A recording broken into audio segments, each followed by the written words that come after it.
दोस्तों, ये जो वीडियो है मैं आपको न्यूज़ चैनल का एक बहुत बड़ा सच बताने के लिए बना रहा हूँ। आज मेरे पास खबर ये आई कि एबीपी जो न्यूज़ चैनल है वहाँ से बहुत सीनियर जो जर्नलिस्ट हैं एंटरटेनमेंट के और अलग अलग फील्ड के, उन्हें निकाल दिया गया है। इससे पहले टाइम्स ग्रुप का एक चैनल है, वो पूरा चैनल ही बंद हो गया।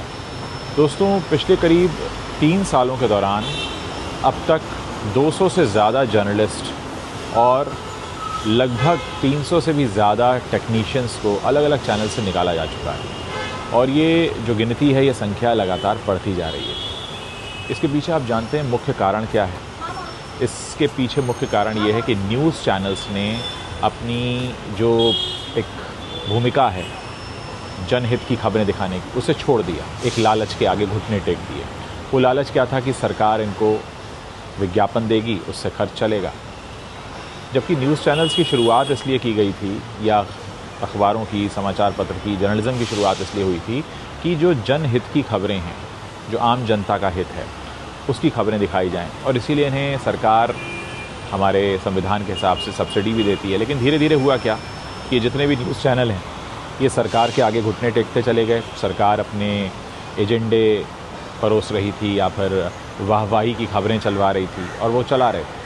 इस वजह से क्या हुआ कि लोगों ने न्यूज़ चैनल्स को देखना बंद कर दिया। कम किया पहले, फिर बंद कर दिया। अब आजकल लोग डिजिटल प्लेटफॉर्म को देखते हैं, टीवी न्यूज़ चैनल्स को कोई देखता नहीं।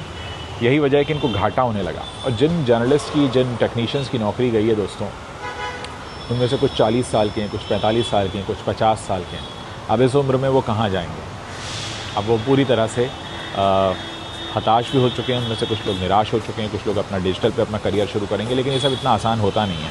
डिजिटल पे करियर शुरू करना 50 साल की उम्र में आपको कम से कम 3-4 साल लग जाते हैं। और ये वो समय होता है जब बहुत से जर्नलिस्ट ऐसे होंगे जिनके बच्चे बड़े हो रहे होंगे, पढ़ाई के लिए ज़रूरत होगी, कुछ को शादी के लिए ज़रूरत होगी, सेटल हो रहे होंगे।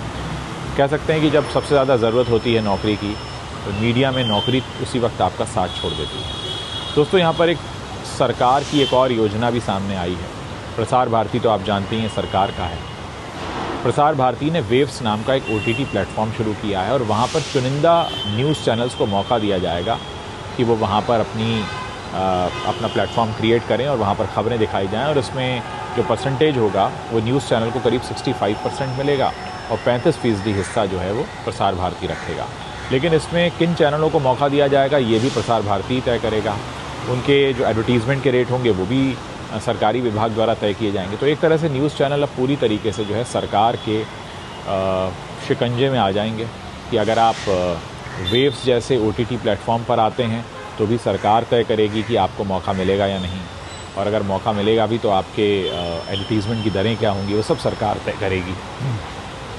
और अगर आप वेव्स जैसे OTT प्लेटफॉर्म पर नहीं आते हैं, आप ओपन मार्केट में रहते हैं, तो आपके पास पैसा ही नहीं है, इसीलिए आप लोगों को निकाल रहे हैं। तो दोस्तों, इस समय हमारे देश में जो न्यूज़ चैनल्स हैं उनका भविष्य बहुत बड़े ख़तरे में है। और मैं सलाह दूंगा उन लोगों को जो न्यूज़ चैनल में नौकरी करना चाहते हैं, जो यंगस्टर्स हैं, यंग जर्नलिस्ट बनना चाहते हैं, आप अपना डिजिटल पर शुरू करिए। टीवी पे जाने का कोई भविष्य नहीं है, क्योंकि जो बड़े बड़े सूरमा वहाँ पर बैठे हैं, उन सब की नौकरियों पर इस समय तलवार लटकी हुई है या तलवार गिर भी चुकी है। तो कुल मिलाकर आज की तारीख में हमारे देश में अगर आप टीवी जर्नलिस्ट बनना चाहते हैं और आप किसी न्यूज़ चैनल में नौकरी करना चाहते हैं, तो मैं बिल्कुल भी इस बात की सलाह नहीं दूंगा, क्योंकि इस समय जो हाल हो रहा है वो बहुत गलत है। हमारे देश में पत्रकारिता का जो ये दौर है, शायद सबसे निचले स्तर का दौर है। मैं कहूँगा कि पत्रकारिता बाकी रह ही नहीं गई है। आप जनहित की बात कर नहीं सकते, आप जनता के मुद्दे उठा नहीं सकते, आपको सरकार की वाहवाही करनी होती है, सरकार की आरती उतारनी होती है। चलिए आप ये भी कर लीजिए, लेकिन फिर आपको देखेगा कौन? जब लोग देखेंगे नहीं तो फिर आपको ऐड क्यों दिए जाएंगे? तो कुल मिलाकर जो न्यूज़ चैनल का एक गणित चला करता था कि आप कंटेंट बनाएंगे, उस कंटेंट को जनता देखेगी, और फिर जो जनता देखेगी उसको अपनी तरफ आकर्षित करने के लिए बहुत सारे ब्रांड्स जो थे वो उसमें ऐड दिया करते थे। अब न तो जनता न्यूज़ चैनल्स को देख रही है, ना इनको एड्स मिल रहे हैं, और अब इनके खुद के सर्वाइवल पर एक बहुत बड़ा प्रश्न लग गया है। अगर शुरुआत से इस बात पर ध्यान दिया जाता और सरकार के आगे घुटने नहीं टेके जाते, जनता के मुद्दे उठाए जाते, तो इन चैनल्स को जनता देखती रहती और इनके पास अपना एक दर्शक वर्ग रहता, बहुत सारे लोगों को नौकरी से हाथ नहीं धोना पड़ता, और ये सरकार के शिकंजे में इस तरह से नहीं आते। मैं आपको ये भी बताना चाहता हूँ कि एक रिपोर्ट ये भी सामने आई है कि पिछले कुछ महीनों के दौरान जो रेवेन्यू है एड रेवेन्यू वो तेज़ी से बढ़ा है किसका, डिजिटल प्लेटफॉर्म्स का, लेकिन टीवी चैनल्स का गिर रहा है। बॉलीवुड का तो बहुत ही बुरे हाल में है। आप देखते हैं ना, सिनेमाघरों में पहले एड्स दिखाए जाते थे, उससे जो रेवेन्यू जनरेशन हो रही है वो बहुत कम है। इस समय डिजिटल पर सबसे ज़्यादा रेवेन्यू जनरेशन हो रही है, और जो बड़े बड़े ब्रांड्स हैं वो अपनी, जो उनका कुल बजट होता है एडवर्टीज़मेंट का, उसका एक बड़ा हिस्सा वो डिजिटल पर खर्च करते हैं, टीवी पर नहीं करते हैं। उनको पता है कि अब लोग टीवी नहीं देख रहे हैं। तो दोस्तों, ये क्योंकि मैं पिछले करीब 25 सालों से टीवी जर्नलिज्म से जुड़ा रहा हूँ, 5 साल तो मुझे डिजिटल पर हो गए, उससे पहले 20 साल टीवी पर हुए, तो ये बहुत बुरा दौर है इस समय। और मेरी सलाह है अपने उन साथियों को जो अभी भी टीवी में हैं या अभी कुछ समय पहले तक टीवी में थे, कि वो मिलकर आएँ, डिजिटल पर एक प्लेटफॉर्म शुरू करें, अपने देश के लोगों की बात करें, देश के लोगों का दर्द रखें। लोग उनसे जुड़ेंगे, लोग उनको देखेंगे, क्योंकि अल्टीमेटली कोई भी मीडिया प्लेटफॉर्म हो वो जनता से चलता है, दर्शकों से चलता है। आप अगर किसी सरकार की सत्ता पक्ष की वाहवाही करेंगे, ठीक है, आपको वहाँ से पैसा मिल जाएगा, लेकिन वो भी कब तक मिलेगा, जब आपके पास दर्शक ही नहीं रहेंगे। दर्शक जब ये देखेंगे कि हमारी तो बात कहीं हो ही नहीं रही, आप तो यहाँ पर सरकार का जो है एजेंडा परोस रहे हैं। ठीक है, सरकार कुछ अच्छे काम करती है, उसकी वाहवाही होनी चाहिए, लेकिन आपका जो मुख्य ध्येय है वो क्या है? मुख्य ध्येय तो ये है ना कि हमारे देश के जो आम लोग हैं, उन आम लोगों का दर्द आप सबके सामने रखें। लेकिन बड़े अफसोस की बात है कि हमारे देश में इस समय जो बड़े टीवी पत्रकार हैं, उनकी नौकरियां गई हैं, जो वाकई पत्रकारिता करना चाहते हैं, अब उन्हें काम करने का मौका नहीं मिल रहे हैं। और ऐसा उन प्रतिष्ठानों में हो रहा है जहाँ पर लोग 20-20 साल से काम कर रहे थे।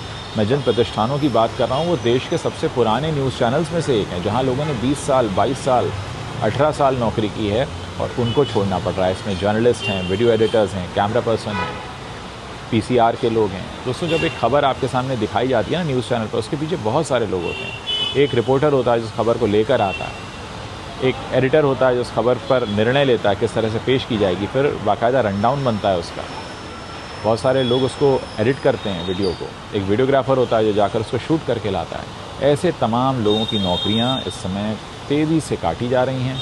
बहुत बुरा हाल है। मुझे दुख इसलिए हो रहा है कि मैंने उन बहुत से लोगों के साथ कभी ना कभी काम किया है, और दुख ये है कि पहले तो उनसे उनका धर्म छीन लिया गया। धर्म क्या होता है पत्रकार का?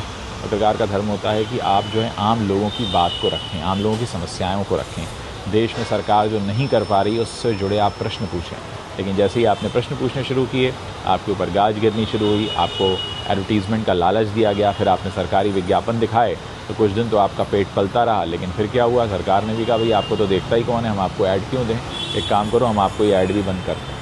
अब आप अगर सरकारी OTT पर जाएंगे अपने चैनल को लेकर, तो वहाँ भी वो ही आपके रेट तय करेंगे कि आपके रेट क्या होंगे, और उसके हिसाब से फिर आपका सारा दारोमदार रहेगा उनके ही हाथों में। कुल मिलाकर दोस्तों, ये बहुत ख़राब दौर है। जो बच्चे, यंगस्टर्स आना चाहते हैं टीवी जर्नलिज़म की दुनिया में, मैं उनसे यही कहूँगा कि डिजिटल में आइए, किसी न्यूज़ चैनल की नौकरी मत कीजिए, क्योंकि यहाँ बड़े बड़ों की नौकरियों का भरोसा नहीं है, और जहाँ बड़े बड़ों की नौकरियों का भरोसा नहीं है, वहाँ आपकी खुद की कितनी ग्रोथ होगी इसको आप समझ सकते हैं। तो इस वीडियो को आप ज़्यादा से ज़्यादा शेयर कीजिए, लोगों को बताइए। मेरी संवेदनाएं उन लोगों के साथ हैं जिन्होंने हाल ही में अपनी 20 साल 25 साल पुरानी नौकरी को खोया है।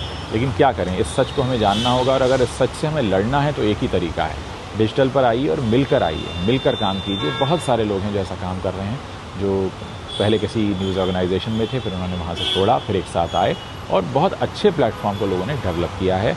वही करने की ज़रूरत है। मेरी तरफ से कोई भी सहयोग होगा मैं ज़रूर करना चाहूँगा। सहयोग मतलब रचनात्मक रूप से जो भी सहयोग हो सकता है वो मेरी तरफ से हमेशा रहेगा। लेकिन मैं चाहता हूँ कि जो हमारे जर्नलिज़्म के विद्यार्थी हैं, जो जर्नलिज़्म में करियर बनाना चाहते हैं, उन तक ये वीडियो ज़रूर जाए और आप इसे ज़रूर शेयर करें। और फ़िलहाल जो पत्रकारिता का दौर है इस समय देश में, वो वाकई चिंताजनक है, और उसको देखकर काफ़ी दुख होता है। आप लोग इस पूरे मसले पर अपनी कुछ राय रखते हैं तो उसे मेरे साथ आप साझा कर सकते हैं।